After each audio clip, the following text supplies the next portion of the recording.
Hey there, Nate here again, and today we're going to be discussing depth of field. Okay, so for those of you who saw my video discussing how aperture works, you saw my little annotation there at the bottom where I mentioned that I was going to discuss depth of field in that video, but it took up too much room and YouTube wouldn't have allowed me to fit it all on there. It would have run over the 10-minute limit that we have. So I decided to devote a whole video to it by itself, and in doing so I can go a little more in detail and show you guys some more demonstrative photos about the different ways where you can achieve deep or shallow depths of field. So let's jump right into it. So there are three things that control your depth of field. The first being the aperture of your lens. The best aperture to have is a very fast aperture, f2.8 or lower. I'll discuss why in a minute. Your focal length will impact your depth of field. And lastly, how close or how far away you are to your subject. So let's take each one of these one at a time. So the first thing that affects your depth of field is your aperture.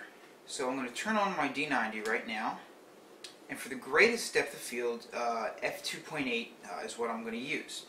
What I'm going to do is I'm going to take a picture at f2.8 and then I'm going to gradually go up a couple stops each time. And you can see how these shots differ in terms of what's in focus and what isn't.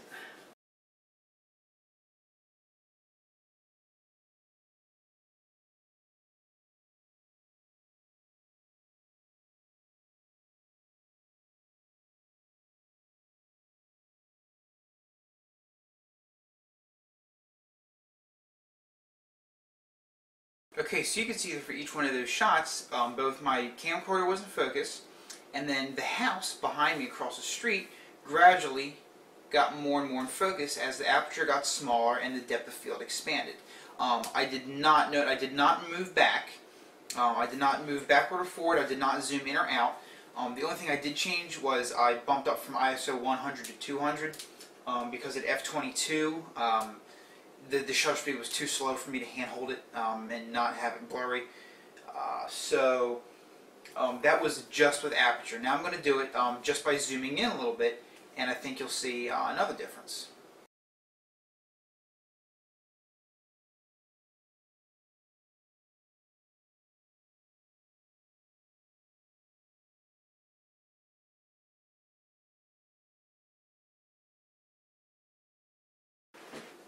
Okay, so what I did there was I used my 70-200mm lens, kept it stuck at, what did I have it at? f5.6, and I just zoomed into each one of the marks that the lens has on it.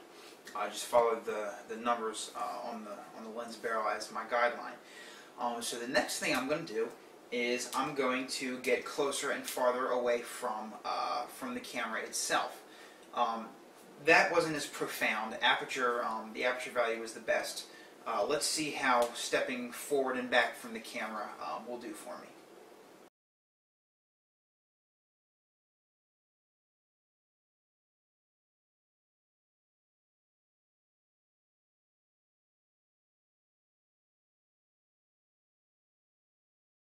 So I started all the way back there by my closet door, and I just took one step forward, one step forward, one step forward until I couldn't focus any closer with my 70-200mm lens. And as you can see, as I stepped closer towards the camcorder, the house back there got a little more out of focus with each step.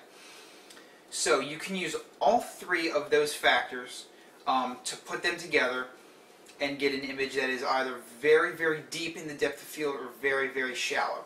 So now what I'm going to do is I'm going to max out all three of those factors and show you how extreme you can go either way with your depth of field.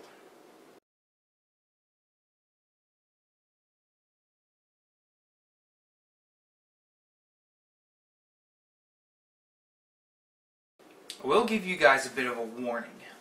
If you are using f2.8 for something, don't expect to take a shot with something Like say there's one guy here, one guy here, one guy here, you're over here, you're facing this guy, one guy here, and so on and so forth.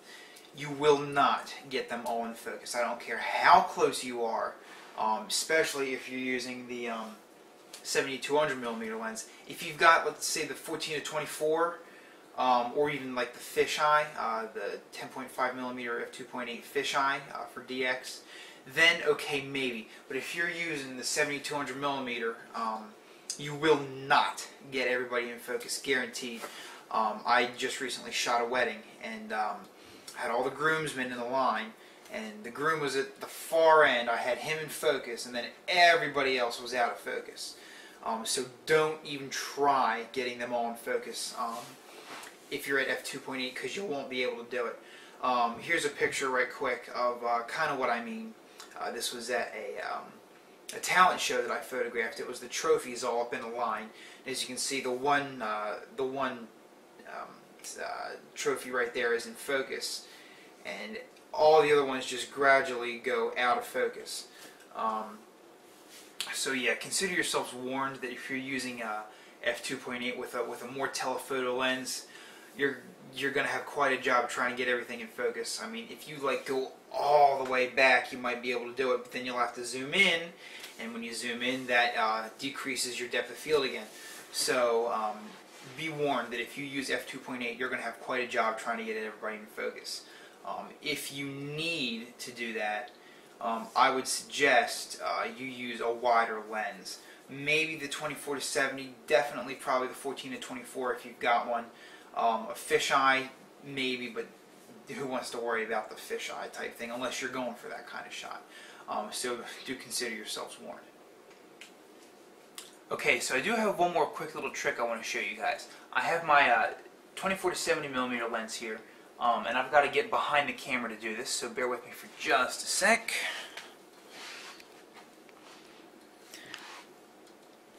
Okay, so I'm going to turn my D90 on here, put on live view so you guys can see, and obviously look, nothing's in focus. I'm going to zoom all the way into 70mm, which is right there. Turn it to manual focus. I'm going to focus it. So there, now that's in focus. But as you can see, like the lens hood right there really isn't. The lens right there really isn't. But watch what happens when I zoom out. Now they're all in focus, and so is the door, my bedroom door right over there, right there. So is my closet door, my chair. Everything's in focus. That's a little trick that videographers use. Because pro video people only use manual focus. I know it's a scary concept, but yeah, they only use manual focus, and this is a trick that they use to make sure that they can get relatively good focus for whatever they're shooting. So if you do have to shoot manual focus for something, keep that in mind. Or if you've got a large crowd of people and maybe you're forced to use a smaller aperture, such as f2.8, maybe this could help.